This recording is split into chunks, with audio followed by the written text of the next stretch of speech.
자, 3부 유선남님 만나보겠습니다. 안녕하세요. 네, 안녕하십니까. 네, 안녕하세요. 오늘 목소리가 좀 좋아지셨습니다. 어제 좀 쉬셨습니까? 아니요, 사실 어제보다 컨디션은 더 안 좋은데, 그래도 목소리는 좀 나아졌나 보네요. 아, 그렇습니다. 자, 오늘 힘들지만 그래도 오늘 일정부터 한번 챙겨볼까요? 네, 일단 오늘 일정 먼저 지켜보도록 하겠습니다. 자, 일단 오늘 일정은 여러 중요 스케줄이 굉장히 많은데요. 어저께 이어서 오늘 같은 경우 소비지출 물가지수라고 불리는 PC 물가지수, 연준이 가장 많이 본다는 PC 물가지수가 나오게 되게 되고요. 그리고 나서는 개인 지출 지수가 나오게 되고요. 잠정 주택 매매 지수, 그리고 아틀란타 연준에서 발표하는 GDP 나우 지수가 발표가 되게 됩니다. 그리고 어저께 나왔던 지수도 간단하게 리뷰하고 넘어가 보도록 하겠습니다. 일단 어저께 나왔던 지수가 너무 시장에서 좋아할 만한 골디락스 지표들이 나왔습니다. 건축 승인 건수는 예상치를 하회했고요. 실업수당 청구 건수는 예상치보다 높았고요. 그리고 내구재 수준은 좀 재미나게 나왔는데 전체적으로 자동차와 운항 장비를 포함한 비행기를 포함한 지수들이 0%가 나오면서 예상치 하회를 근원 내구재 수준 비행기와 여러 가지 자동차나 여러 가지 비클들을 제외한 수치는 0.6%가 나오면서 예상치보다 높은 수치가 나왔고요. GDP가 가장 대단합니다. GDP가 3.3% 상승이 나오게 되면서 예상치였던 2%를 가볍게 뛰어넘는 수치가 나왔고요. GDP 물가 지수, 인플레이션 지수는 전체적으로 예상치보다 낮은 1.5%가 나오게 되면서 딱 시장의 입맛에 맞는 수치가 나오지 않았나 라고 생각이 좀 들게 되고요. 7년물 국채 입찰 같은 경우는 응찰률이 생각보다 괜찮게 나오면서 어저께 채권금리 하락에 어느 정도 공헌을 하기도 했습니다. 예, 알겠습니다. 30년물 국채 입찰은 인기가 좀 없었는데, 네. 7년물 국채 입찰은 좀 인기가 있었나 보네요. 음. 예, 알겠습니다. 자, 그리고 다음 뉴스로 넘어가도록 하겠습니다.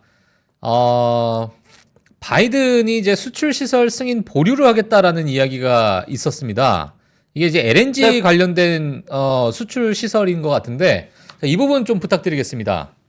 네, 맞습니다. 일단 바이든 정부가 LNG 수출 시설에 관련해서 일시적으로 중지를 선언한다라고 얘기를 했지만 사실상 LNG 수출 시설의 신규 건설 자체를 사실상 전면 중단하겠다는 의미로 해석이 되고 있습니다. 일단 최근에 나오고 있던 사실 콜롬비아 국가 같은 경우도 어저께 기준으로 국가적 재난 비상사태를 선언을 하기도 했거든요. 사실 엘니뇨 사태로 인해서 너무나 이제 드라이한 사태가 이어지게 되면서 너무나 가뭄이 오랫동안 이어지게 되면서 현재 31건에 해당하는 화재가 일어나고 있다라고 소식이 전달이 되기도 했고요. 현재 수도에서도 지금 여러 화재가 복격됨에 따라서 콜롬비아에서 국가적 재난 선언한 상태인데 이런 부분들로 인해서 현재 존재하는 이런 지구 온난화를 어느 정도 막기 위해서 LNG 수출 시설에 지금 신규 승인을 전면 중단하겠다라고 얘기가 나오고 있고요. 아마 이런 부분들은 여러 대선에 중점으로 떠오를 예정이 되고 있다라고 많은 애널리스트들이 전달이 되기도 했습니다. 예, 제가 기후 변화에 대해서 네.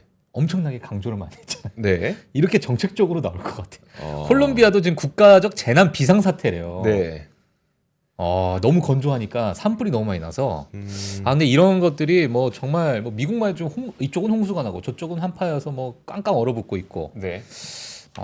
그러니까요. 자, 이러한 이야기들이 정말 앞으로 쏟아질 듯이 나오지 않을까라는 생각이 좀 근데 드는데. 음. 미국이 수출하는 천연가스가 전 세계 3위인가 아무튼 굉장히 높은 많은 물량을 수출하는 걸로 알고 있는데 음. 이러면 천연가스 가격이 오르게 되는 거 아닙니까? 사실 저도 그렇게 생각을 해서 천연가스 가격을 살펴보긴 했는데 아직까지는 1%가량밖에 상승하는 모습이 안 나오고 있더라고요. 다만 이런 부분들에 앞서서 바이든 대통령이 사실 요거에 대해서 인터뷰를 하긴 했는데요. 일단 이렇게 언급을 하긴 했습니다. 기존에 승인받은 사업은 이번 발표로 별다른 영향을 받지 않고 그리고 전체적으로 협력 국가들에게 중기적 에너지 필요에 부응하는데 최선을 다하며 이런 조처는 이미 수출이 승인된 유럽과 아시아 등지의 동맹국들에 대한 천연가스 공급 능력에도 영향을 미치지 않는다라고 얘기가 나오고 있습니다. 예. 사실 지금 보게 되면 이게 신규 건설에 대한 승인 보류기 때문에 네. 그러니까 지금의 기존에 있었던 그 이제 수출 시설 같은 경우는 그대로 운영을 하고 예, 신규 건설에 대한 부분만 이제 또 승인을 보류한 거기 때문에 뭐 지금 당장 뭐 이런 이야기가 좀 나온 것 같네요. 그렇게 네. 크게 뭐 영향을 주지 않을 것 같다. 하여튼 뭐 지켜보도록 하겠습니다. 자, 그리고 자, 미국이 러시아 동결 자산을 몰수해서 이걸 우크라이나에 지원했습니까? 맞습니다. 이번에 사실 조금 우려 깊은 소식이 이제 새로운 법안이 통과가 됐는데요. 일단 미국 쪽에서는 러시아의 동견 자산을 우크라이나에게 준다는 재간 지원법을 가결을 했습니다. 자, 미국 같은 경우는 2022년 러시아의 우크라이나 침공에 대한 제재 일환으로 러시아의 자산 46억 유로를 압류했고요. 유럽연합 또한 또 2,100억 유로를 동결했으며 프랑스와 독일에 의해서 190억 유로 그리고 2억 1천만 유로에 해당하는 러시아의 자산이 묶여 있는데요. 무튼 이런 부분들은 죄송합니다. 지금 약간 감기 기운이 좀 있어서. 자, 미국 상원의원은 무튼 이런 법안 통과에 대해서 러시아가 명분 없이 우크라이나를 불법적으로 침공해서 여러 범죄를 저질렀다면서 이런 배상금을 내게 만들어야 된다라고 얘기를 하면서 이런 법안을 발의하게 됐다라고 얘기가 나왔는데 다만 이런 부분들에 관련해서 개인적인 우려와 그리고 여러 애널리스트들의 우려는 국제법에 의해서 보호되는 러시아 중앙은행의 자산을 몰수하는 것은 결국 미국과 적대적인 국가의 입장에 있는 나라들이 결국 탈달러화를 만들어낼 수 있다라는 여러 우려가 섞여 있다 보니까 현재 기축통화의 지위를 위태롭게 할 수 있는 조치가 될 수 있다라고 얘기가 나오고 있기도 합니다. 그럴 수 있겠네요. 그렇죠. 알겠습니다. 네, 자 다음 뉴스로 가도록 하겠습니다. 지금 뭐 엄청나게 많은 감원 뉴스들이 나오고 있고 오늘 뭐 리바이스, 세일즈포스 뭐 이런 감원을 하겠다라는 이야기가 있었는데 요 소식 좀 정리 부탁드리겠습니다. 네, 현재 많은 회사들이 감원 소식을 발표를 했는데요. 로스 같은 경우는 현재 700명에 해당하는 직원들을 감원한다는 소식이 있었고요. 리바이스 같은 경우는 현재 15%에 해당하는 직원들을 감원한다라는 소식이 있었고요. 그리고 세일즈포스 같은 경우도 700명에 해당하는 인원들을 감원한다라는 소식이 전달이 되기도 했는데요. 사실 이 소식보다 더 큰 것은 결국 블리자드, 마이크로소프트에서도 감원이 일어납니다. 약 1,900명에 해당하는 1,900명에 해당하는 직원을 감원할 거다라고 발표를 했고요. 거기에 이어서 현재 6년 동안 개발이 되었던 게임 오디세이에 대한 개발을 중단한다라는 소식이 전달이 됐습니다. 아무래도 이런 부분들은 마이크로소프트가 블리자드를 인수하면서 생긴 출혈들을 메꾸기 위해서가 아닌가라는 시각이 현재 존재하고 있는 상황입니다. 오디세이 개발을 중단. 그러니까 그러면 마이크로소프트가 이제 게이밍 부문의 인력을 줄여서 인공지능 쪽에 인력을 투입하겠다 이런 취지라고 봐도 되는 거죠? 일단은 전체적으로 게임 업계에 대한 투자를 좀 중단한다라는 느낌으로 보는 게 좋지 않을까 싶습니다. 이제 전체적으로 블리자드를 인수하면서 여러 출혈이 생기기도 했었고 아마 그런 부분들에 대한 뭐 자원을 좀 메꾸는 정도라고 판단이 되고 아마 이것이 뭐 인력이 AI 쪽에 집중한다 안 한다는 아직까지 뭐 뉴스나 애널리스트들이 언급하지는 않았지만 최근 들어서 뭐 마소가 출시하는 제품들을 봤을 때 혹은 고용하는 직원들을 봤을 때는 AI 쪽에 집중하려는 모습들이 실질적으로 회사 전체로 봤을 때는 좀 보이고 있는 것 같습니다. 예. 안 그래도 얼마 전에 알파벳이 또 인력을 잘랐는데 그 자른 곳 부서를 보니까 룬샷 그 신기술 개발하는 그 팀 있잖아요. 옛날에 이제 위성을 풍선에다 띄워서 전 지구에다가 위성을 설치할 거야. 막 이런 거 했던 그런 이제 상상하지도 못했던 신기술들 개발하는 그쪽 잘랐고 그리고 일부 광고 쪽도 일부 인원을 자른 거예요. 그래서 근데 광고는 구글의 핵심이잖아요. 핵심 사업이잖아요. 거기까지 자르다니. 이거 이제 인력 분배해갖고 이제 인공지능 쪽에다 조금 더 쓰겠다. 요즘 그런 취지로 인력 재분배를 해 나가고 있는 빅테크들이 굉장히 많고 있거든요. 물론 이 마이크로소프트의 블리자드에서 1,900명을 일시에 자른 거는 같은 맥락이라고 볼 수는 없다고 할지라도 요즘 그런 트렌드도 굉장히 많이 나타나고 있습니다. 맞죠, 유선아님? 근데 일단 뭐 그런 현상이 많이 나타나고 있기도 하고요. 요거는 조금 좀 재미나게 볼 만한 부분이 사실 이번에 자르면서 이제 마이크 이바라 블리자드 CEO도 그리고 사실 여러 창립 멤버들도 같이 잘렸다라는 소식이 전달이 돼서 약간 예전 블리자드의 연결고리를 아마 지운다는 의미가 조금 더 강하지 않나라는 생각은 개인적으로 좀 듭니다. 게임이 마음에 안 든 거야. 정치적이네. 게임이 재미가 없었어. 재미없어서. 본인이 보니까 야 오디세이 이거 그만해라. 네. 내가 지금까지 딱 보니까 재미가 없네. 롤처럼 만들 롤 얼마나 재밌어. 롤드컵 만들자. 예. 그래서 이제 잘린 거예요. 다. 그렇군요. 알겠습니다. 자, 다음 뉴스 이것도 참 정말 천지개벽할 만한 뉴스인데 애플이 이제 다른 앱스토어에서도 본인들의 앱을 출시할 수 있게 해주고 인앱 결제도 좀 그 규제를 좀 풀어줬네요. 맞습니다. 애플의 천홍성이 무너진다라는 소식이 전달이 됐습니다. 폐쇄적 생태계를 고집했던 애플이 드디어 유럽연합 내부에서만이지만 일부 울타리를 허물기로 했다는 소식이 전달이 됐습니다. 현재 EU에서 여러 가지 규제 조치가 나오고 있는 가운데 안에서 애플은 현재 이런 규제 조치에 따르기 위해서 아이폰의 제3자 앱스토어 그리고 제3자 결제를 허용하는 내용을 담은 새 정책을 발표가 되었습니다. 현재 이런 부분들은 현재 최근에 진행이 되었던 구글의 앱스토어 사건과도 커다란 연관이 있는데요. 사실 그 구글의 앱스토어 관련해서도 다른 수수료를 너무 많이 받는다든지 아니면은 제3자 결제를 허용하지 않아서 독점 관련해서 이제 여러 가지 철대를 맞지 않았습니까? 애플은 아마 그런 조치가 취해지기 전에 미리 조치를 취한 것으로 보이고요. 현재 EU의 디지털 시장법 DMM에 따라서 현재 시장에서 문지기 역할을 하는 지배적 플랫폼 사업자들의 지위 남용을 규제하고 현재 이런 부분들을 막기 위해서 현재 최대 20% 과징금을 부과한다라는 법을 피하기 위해서 아마 이런 조치를 취한 것으로 예상이 되고 있습니다. 네, 알겠습니다. 인앱 결제 30%가 과하다는 비판의 목소리는 전 세계가 내놓고 있는데 네. 그래서 이걸 풀게 만든 건 결국 유럽연합이었네요. 결국 그러니까, 유럽연합이었어요. 네. 우리나라에서도 좀 이게 풀렸으면 좋겠다는 생각이 듭니다. 네. 사실 우리나라도 이제 앱스토어 다른 것들이 있잖아요. 원스토어인가요? 우리나라에? 원스토어. 그쵸 있죠. 그러니까 그런 식으로 해서 좀 그 앱스토어끼리도 서로 가격으로 경쟁을 할 수 있으면 우리나라에서 만약에 제가 야 넷플릭스를 원스토어 가서 깔면 그 구독료가 좀 싸. 이러면 또 거기 가서 하는 거 아니겠습니까? 그러니까 앱스토어 생태계 자체를 경쟁으로 만들 수 있는 분위기가 있었어야 되는데 아직 안 되고 있었는데 유럽 연합에서 처음으로 이 선을 한번 끊었다라는 겁니다. 우리나라에서도 한번 그런 일이 있길 바랍니다. 네, 자, 그리고 자, 다음 뉴스는 JP모건이 후계자 구도를 재편 중이다라는 이야기가 있어요. 자, 이 소식 좀 부탁드리겠습니다. 네, 현재 JP모건이 여러모로 고위직들을 갈아치우고 있다는 소식이 전달이 되면서 현재 후계자 구도가 확정이 돼가고 있다는 소식이 전달이 되고 있습니다. 현재 JP모건의 다이먼 CEO 같은 경우는 사실 여러 왕조를 구축한 CEO로도 굉장히 유명한데요. 현재 JP모건 같은 경우는 주요 사업부의 CEO들을 대거 교체를 진행하고 있고요. 그에 따라서 다이먼의 후계 구도가 약 3파전으로 압축이 되고 있다는 소식이 전달이 되고 있습니다. 그 3명 같은 경우는요. 제니퍼 펩색 소비자 지역 부문에 대한 공동 CEO 그리고 트로이 로르바흐 시장 증권 서비스 부문의 책임자를 공동 CEO로 임명하게 되면서 이 두 명이 사실상 현재 많이 거론이 되고 있는 현재 CEO 후보고요. 그리고 그 이후에 또 한 명은 메리앤 레이크라고 해서 JP모건 체이스의 소비자 금융 CEO 부문의 CEO가 또 다른 후보가 언급이 되면서 사실상 여성 CEO가 나올 가능성이 굉장히 크게 언급이 되고 있다는 소식들이 전달이 됐습니다. 알겠습니다.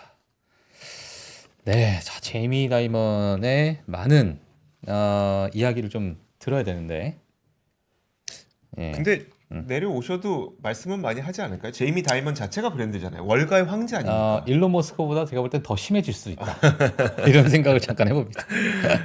욕도 하실 것 같아, 진짜로. 자, 진짜 이 거대한 금융 왕국이죠. 네. JP 모건을 이끌어갈 차기 회장이 누가 될지 한번 기대를 해보도록 하겠습니다. 네. 진짜 여성 CEO가 나올 수도 있으니까요. 사실 뭐 정계 진출도 많이 있었잖아요. 그런 러브콜도 많이 있었고. 네. 그래서 네. 뭐 그런 쪽으로도 나가실 수도 있고. 네. 하여튼 알겠습니다. 자, 이제 홍해 문제로 유가가 상승하고 있다. 홍해 상황이 계속 좀 이어지고 있죠.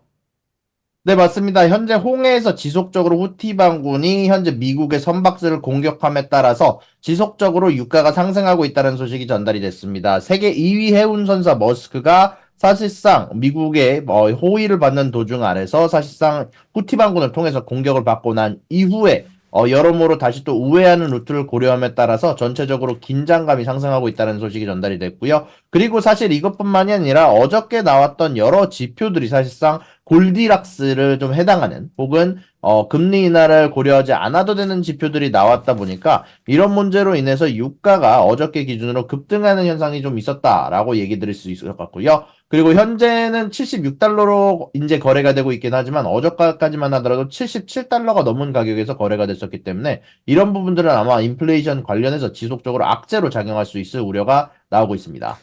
유사님, 지금 아까 말씀해 주신 것처럼 연착륙의 시나리오처럼 보이는 경제지표 발표가 나왔는데, 유가가 이렇게 만약에 혹시나 지금보다 더 튀어 오르는 상황이 좀 벌어진다면, 이거를 어떻게 개인적으로 좀 보고 계세요? 이런 뭐 금리 정책이나 이런 부분에 분명 영향을 줄 것 같은데, 그 부분이 좀 궁금합니다. 일단 유가 정책, 유가 관련해서는 오르는 거는 지속적으로 모든 인플레이션의 악재로 작용할 수밖에 없기 때문에 아마 유가가 오르게 되면은 아마 금리 인하가 빠르게 나오는 건 좀 어렵지 않을까라고 개인적으로 생각이 좀 듭니다. 사실 음. 최근에 나왔던 인플레이션의 하락은 에너지 가격의 하락에 굉장히 커다란 영향을 많이 받았었거든요. 물론 전달 같은 경우는 예. 전체적으로 뭐 에너지 가격이 많이 내려가지는 않았지만 사실 그 전전달까지만 하더라도 에너지 가격 하락에 의해서 인플레이션이 지속적으로 낮게 나왔는데 만약에 유가가 높게 나오게 될 경우 뭐 전체적인 히팅뿐만이 아니라 뭐 보온뿐만이 아니라 뭐 제품을 만들 때든 에너지를 만들 때든 거의 모든 제조업 전반적으로 사실 오일을 사용하기 때문에 아마 이런 부분들은 아마 지속적으로 커다란 악재로 작용하게 될 거라고 개인적으로 생각이 좀 듭니다. 네, 알겠습니다. 우리 이 스튜디오에 있는 것 가운데 99.99%가 석유로 만들어졌으니까. 그렇죠. 상품, 아, 굿즈. 네. 음. 자, 다음 뉴스 보도록 하겠습니다. 안 그래도 오늘 루이비통이 유럽 시장에서 좀 오르고 있던데 어떤 좋은 뉴스가 있었길래 루이비통이 오르는 걸까요? 네, 현재 루이비통이 실적 발표를 하고 어닝이 생각보다 잘 나오게 되자 현재 주가가 상승하는 모습들이 좀 나오고 있습니다. 전년 대비 13% 가까이 매출이 상승하면서 시장 예상을 웃도는 실적을 냈고요. 2023년 전체 매출이 전년 대비 13% 늘어난 862억 달러로 집계가 됐다라고 언급이 됐고요. 이 가운데 루이비통, 크리스찬 디올, 셀린느 패션 가죽 명품 브랜드 부문 매출이 422억 유로 전체 매출의 절반가량을 차지했다라고 얘기가 언급이 됐습니다. 작년 그룹 전체 영업이익 같은 경우는 8% 증가한 152억 유로로 전체적으로 얘기가 나왔고요. 여기에다가 더해서 배당금을 늘린다라는 소식이 나오자 주가가 상승하는 모습이 나왔다라고 뉴스가 전달이 됐습니다. 아, 알겠습니다. 최근에 사실 명품 시장, 이 주식들, 명품 기업들이 약간은 좀 안 좋은, 많이 힘들었죠? 많이 힘들었죠. 뭐 다 버버리는 뭐 거의 뭐 망하는 수준으로 얘기를 하고 뉴스에서 네. 뭐 없어진 줄 알았어요. 아, 그러니까요. 예, 또 오늘 가보니까 있더라고 버버리. 예, 그래서 자, 그래도 뭐 좋은 소식이 또 나오다 보니까 이 기업의 LBA 매치나 뭐 많은 기업 또 캐링이나 또 기업에 투자하신 분들이 네. 많이 있으시잖아요, 또. 예. 그래서 캐링 유명하죠. 자, 하여튼 이런 소식도 나왔습니다. 자, ECB에서 금리 동결에 대한 뉴스가 나왔습니다. 자, 이 소식 좀 부탁드리겠습니다. 맞습니다. 유럽 중앙은행에서 사실 이번에 들어서 첫 회의에서 금리를 동결한다. 4.5%로 3차례 연속 동결을 선언하게 되면서 사실상 금리 인상이 끝났다는 신호를 전달이 되기도 했고요. 사실 시장의 예상치와 부합하게 되면서 커다란 변동성 없이 지나갔다라고 전달해 드릴 수 있을 것 같습니다. 네, 알겠습니다. 알겠습니다. 자, 그리고 더 중요한 거는 사실 그 엔비디아가 너무 많이 오르고 그다음에 이제 나머지 반도체 기업들이 너무 소외되니까 인텔 쪽으로 관심 가지셨던 분들 꽤 있었던 걸로 저는 알고 있거든요. 근데 인텔 실적 발표 이후에 시간의 거래에서 좀 급락하고 있어요. 지금도 보니까 9%인데 실적이 어떻게 나왔길래 이런 겁니까?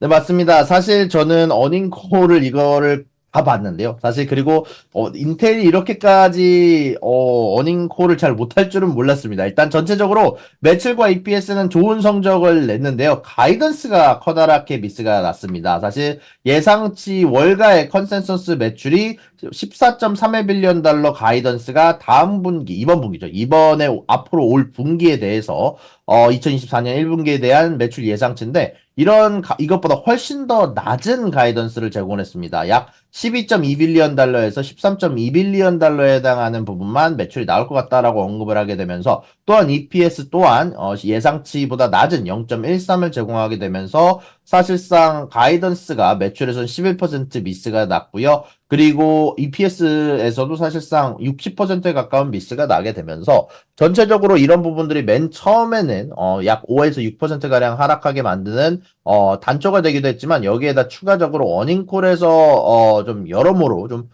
시장이 안 좋아할 만한 정보들이 몇 개가 나왔습니다. 일단 간단하게 좀 정리를 해보면요. 우리의 가이던스가 좋지 않은 이유는 계절성 문제다. 그리고 IFS 매출이 줄어드는 건 당연한 거다라고 얘기를 했고요. 이것보다 더 중요했던 건 데이터 센터 매출이 줄었다라고 언급을 했는데, 이런 데이터 센터 매출이 줄어들었다라는 소식이 나오면서 문제는 인텔뿐만이 아니라 AMD까지 동반 하락하는 주식시장 시나리오를 만들어 놨고요. 물론 아직 AMD의 워닝콜이 나오게 되지는 않았지만 전체적으로 계절성 문제로 인해서 데이터 센터의 칩에 대한 수요가 전체적으로 떨어질 것 같다라고 얘기가 나왔고요. 그리고 1.8 나노 공정을 만들기 위해 최선을 다하고 있고 내년까지 만들 수 있게 될 거다. 목표 달성을 위한 로드를 걸어가고 있다라고 언급이 됐고요. 그리고 인텔은 AI 관련된 수혜주며 AI는 여전히 강세다라고 얘기를 했으면서 여전히 데이터 센터 관련해서 우리는 여전히 마켓 점유율을 지키면서 여전히 성장을 잘 하고 있다라고 언급을 하게 됐습니다.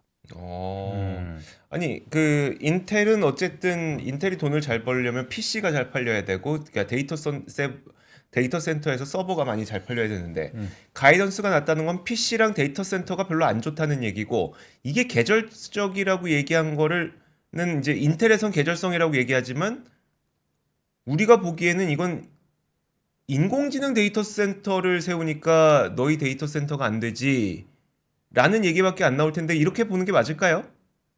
일단 인공지능 관련해서도 이렇게 언급을 하기도 했습니다. 이제 전체적으로 인공지능을 포함한 클라우드 데이터 센터가 고성능 액셀러레이터를 사용하는 건 맞지만 거기가 맨 첫 수혜주인 건 맞지만 거기에서 트렌드가 자신들의 칩을 사용하는 트렌드로 바뀌고 있다라고 얘기를 하긴 했지만 개인적으로 투자자들을 많이 설득하지는 못했고요. 저도 사실 못 믿겠어서. 그리고 플러스 알파로 이런 데이터 센터 관련된 매출이 자신들의 매출의 파이가 줄어들지 않고 있다라고 얘기했습니다. 계절적인 문제로 데이터 센터의 건설이나 수요가 줄어들 것이라고 얘기를 했고요. 그에 따라서 인텔뿐만이 아니라 AMD도 장외에서 주가가 현재 1.74%가량 하락하게 만드는 범인이 되기도 했습니다. 그 어닝콜을 아까 유사님께서 이 인텔 못한다라고 표현을 해주셨어요. 그래요? 그게 이제 정보 전달을 잘 못하는 거예요. 아니면은 이 기업의 이 상황 자체를 잘 못한다. 그러니까 뭐 이 가이던스 제공을 잘 못했다 이렇게 표현하신 거예요? 일단 전체적으로 모든 것들에 대한 대답을 계절성이라고 하면서 모든 것들을 딱 거의 일괄 대답을 했거든요. 이제 뭐 데이터 시즌을 센터 하다 매출이 줄어든다. 이번 쿼터 매출이 줄어드는 이유 계절성이다.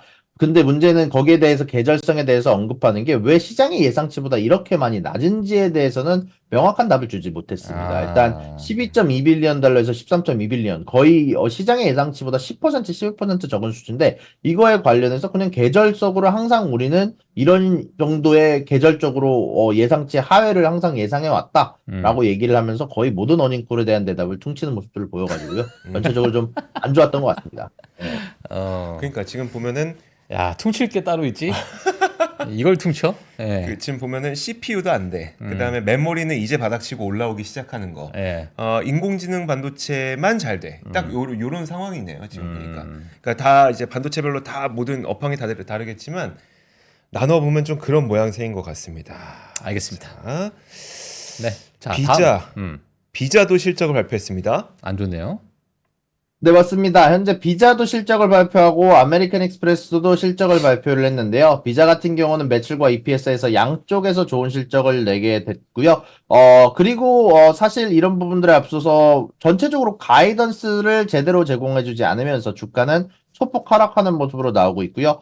그리고 아메리칸 익스프레스는 반대입니다. 매출과 EPS는 미스를 하면서 좋지 않은 성적을 냈지만 앞으로 가이던스에 대해서 이번 쿼터 가이던스에 대해서 예상치보다 높은 실적을 내게 되면서 주가가 소폭 상승하는 모습들이 나오고 있습니다. 네, 알겠습니다. 아니 그 비자가 그 가이던스를 제공 안 한 겁니까? 아니면 부진하게 제공한 겁니까? 정확히 얘기하면은 제가 사실 이 회사 웹사이트를 들어가서 봤는데요. 근데 항상 이렇게 제공하는지는 제가 잘 모르겠습니다. 근데 보통 가이던스를 제공할 때 보통 넘버를 제공을 하는데 여기서는 upper mid to high single digit이라고 해가지고 이제 보통 8, 9% 뭐 때? 첫째 짜리 때 뭐 네네. 중반 이후 이렇게 제공하는 거다 보니까 5%에서 10% 사이 이런 식으로 제공을 하는 거거든요. 성장에 대해서. 퉁친 거야, 그래서 퉁친 거야. 이런 것들은 좀 명확하지 않은 측면이 있어서 제가 딱히 어떤 방식으로 이걸 해석해야 되는지 잘 모르겠더라고요. 제가 알려드릴게요. 계절성이 있어서 그렇습니다. 아, 계절성. 명쾌했던 것 같습니다. 네, 퉁친 겁니다. 또. 자, 오늘 또 실적 발표하는 기업들 좀 부탁드리겠습니다. 네, 일단 사실 뭐 이미 실적 발표를 한 기업들은 다 일단 중요한 기업들은 다 전달을 네. 해드렸고요. 오늘 같은 경우는 이제 나머지는 조금 중요하지 않은 좀 소규모, 중소규모 은행들의 어닝들이 조금 뭐 발표가 이미 된 상태인데 네, 제가 딱히 솔직히 살펴보지는 않았습니다. 네, 네, 알겠습니다. 어차피 이제 다음 주가 더 이제 중요합니다. 뭐 오늘은 나온 거 다 나왔고 다음 주가 정말 중요합니다. 다음 주 뭐 있죠? 마이크로소프트, 구글, 아마존 다 있죠. 네. 네. 그 외에도 뭐 너무너무 많죠. 아마 다음 주가 굉장히 큰 실적 시즌 구간이 될 네. 테니까 다음 주 우리는 또 준비를 잘 해보도록 하죠. 자, 이번 한 주도 유선남님과 함께 참 유익한 시간들 많이 보냈습니다. 오늘 이번 주도 감사드렸어요. 고맙습니다. 수고 많으셨습니다. 네, 고맙습니다. 감사합니다. 자, 그러면 저희가 지수 선물 어떻게 움직이는지 한번 보고 시작하도록 하겠습니다. 잠시만요. 제가 일단 그 인텔의 실적이 안 좋고 나니까 네. 지수 선물이 좀 부정적이었어요. 아, 그래요? 네, 인텔 실적 때문에 지수 선물이 굉장히 안 좋았었는데 조금- 지금은 그거보다 낫긴 조금 하네요. 끌어올렸네요. 근데 사실 인텔이 시장에 미치는 영향력이 그렇게 거대한 기업은 아니잖아요. 근데 최근에 관심을 좀 그렇긴 받기 했죠. 시작했죠. 그렇긴 예, 했죠. 최근에. 네. 자, 그러면 한번 화면과 함께 보시죠. 네, S&P 선물 지수가 0.07% 정도. 아, 이 많이 내려갔다가 그래도 많이 끌어올렸습니다. 네. 다우 같은 경우에도 0.1%대 하락을 보여주고 있고 나스닥도 0.3% 정도 하락을. 제가 사실 이때 가장 밑에 있었을 때 그때 선물 지수가 나스닥 기준으로 0.89, 네. 8에서 9 왔다 갔다 했었거든요. 그러다 보니까 그래 이 정도면은 다시 좀 회복을 했다 이렇게 볼 수 있을 것 같고요. 지금 인텔에 관련돼서 인텔의 어떤 가이던스 때문에 뭐 선물 지수가 좀 빠졌다라는 이야기가 가장 상단에 있는 상황이고 뭐 인텔, 아메리칸 익스프레스 같은 경우에도 미스했다라는 실적에 관련된 뉴스들이 지금 대부분 좀 차지를 하고 있는 상황입니다. 네. 뭐 인텔이 정말 많네요. 예, 인텔이 정말 많고 뭐 골디락스 시나리오에도 불구하고 여전히 뭐 경기 침체에 대한 그런 우려가 있는 상황이다라는 이야기까지도 나와 있습니다. 네, 헤드라인선은 이렇고요. 네. 맵을 보도록 하겠습니다. 그러시죠. 네, 뭐 앞서 말씀드린 것처럼 인텔이 지금 마이너스 9.8% 정도 하락을 하게 되면서 전반적으로 지금 반도체 섹터가 좋지 않은 모습을 좀 보이고 있는 것 같아요. 유산원님께서 뭐 잘 설명해 주셨지만은 데이터 센터발 매출이 둔화가 되고 있다. 네. 이 뭐 여러 가지 투자적인 부분이나 이런 부분이 약간의 이제 둔화가 된다라는 부분이 좀 나오게 되면서 전반적으로 예, 반도체 섹터가 좋지 않은 그런 모습을 좀 보이고 있고요. 비자도 마찬가지로 마이너스 3% 뭐 앞서서 이제 말씀해 주셨는데 그리고 아메리칸 익스프레스는 뭐 반대로 1.7% 상승하고 있고요. 그 외에 빅테크들은 그렇게 크게 움직이지 않는 것 같아요. 예, 그래서 빅테크들은 뭐 그렇게 크게 움직이지 않네요. 네. 테슬라가 지금 1.3% 정도 상승을 하고 있습니다. 어제 12% 넘게 빠지다 빠졌죠. 보니까 예, 어제 뭐 차트를 좀 보시게 되면 네. 예, 지금의 흐름이 네, 그러네요. 야, 진짜 잠깐만. 고점 대비해서 고점이 400달러가 넘었으니까 반토막 이상 좀 내려온 상태죠. 네. 자, 그 테슬라에 많은 분들도 투자를 하시니까 관심이 있으실 것 같고 전기차는 되잖아요. 지금 좀 싼 것 같기도 해요. 네. 지금. 아니 근데 그건 분명히 있습니다. 그러니까 떨어지는 칼날이라는 말이 존재하는 것처럼 이게 좀 급락할 때는 약간 그 관성이 좀 있긴 있더라고요. 지금 싼 건 맞는 것 같긴 한데 뭐 오늘 당장은 아닐 수도 있을 것 같기도 그렇죠, 해요. 그렇죠. 예. 자, 그리고 뭐 그 외에 뭐 지금 에스라우더 화장품 요즘에 투자 많이 하시나? 화장품 에스라우더 정말 많이 빠졌는데. 맞아요. 예, 지금 3% 정도 상승하고 있네요. 네. 예, 근데 이것도 중국 때문이잖아요. 야, 진짜 많이 빠졌어요. 네. 에스라우더. 영원할 것 같았던 에스티로더가 갈색병은 진짜 바르다 네. 못해 마시는 줄 알았는데 마시진 않나 봅니다. 마시진 않아. 네. 예. 그래서 에스라우더는 지금 3% 정도, 약 한 2.8% 정도 상승하고 있다. 네. 이렇게.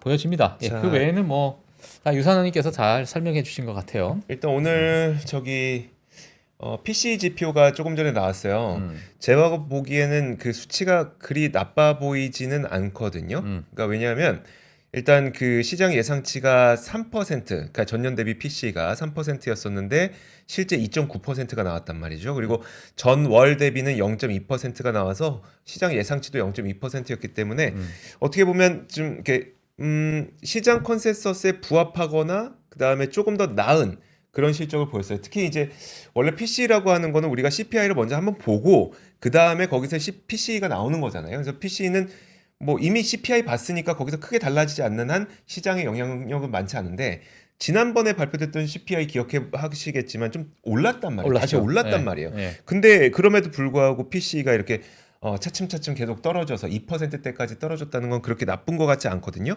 그럼에도 불구하고 지금 지수 선물은 약간 PC 지표가 발표되고 나서 좀 하락폭을 좀 키우고 있는 모습이 좀 나타나고 있습니다. 네, 네. 알겠습니다. 비중의 차이겠죠? CPI와 PCE. 네. 예. 그리고 좀 그런 것도 있는 것 같아요. 그러니까 좀 안 올라왔을 때에 이 정도 물가가 발표되는 것과 주가가 많이 올라왔을 때는 그만큼 금리 인하에 대한 기대감이 한창 있었던 건데 거기에서 이 정도의 PC가 나오는 것과 그거는 약간 느낌의 차이는 좀 있을 것 같습니다. 예. 자, 어쨌든 요 정도 개장하기 전 미국 시장의 움직임 한번 살펴봤습니다. 자, 이제 가도 되겠죠? 가도 될 것 같습니다. 뭐 여러분 좀 아쉬우신가요? 뭐 어떻게 뭐 차트 분석 한번 뭐 금요일- 한 2시간짜리 한번 갈까요? 지금부터? 쌍바닥 한번 발견해 볼까 오늘? 자, 오늘 글로벌 라이브 예. 여기서 마치도록 하겠습니다. 여러분 주말 잘 보내시고요. 네. 분석 한번 가죠. 스노우화이트님. 다음에 한번 좀 자리 한번 마련해 주세요. 오늘. 다음에. 다음에. 우리 예. 약속하고. 알겠습니다. 자, 글로벌 라이브 마치겠습니다. 주말 잘 보내시고 저희는 월요일에 오겠습니다. 고맙습니다. 네, 감사합니다.